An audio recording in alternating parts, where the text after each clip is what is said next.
Hi everyone, in front of me I've got NUBIA Focus 2 Ultra, and let me share with you how to reset up preferences on this device.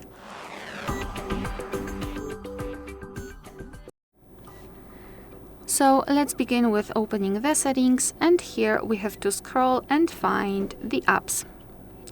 Then tap on See all 57 apps and tap on the 3-dot icon in the right upper corner. Now let's tap on Reset Up Preferences, and here your device is informing you what it will actually reset, so among others, disabled app notifications and background data restrictions for apps. So simply tap on Reset Apps, and basically this is it. Of course, no worries, you won't lose any app data. Alright, so that will be all. Thank you so much for watching. Please hit the subscribe button and leave the thumbs up.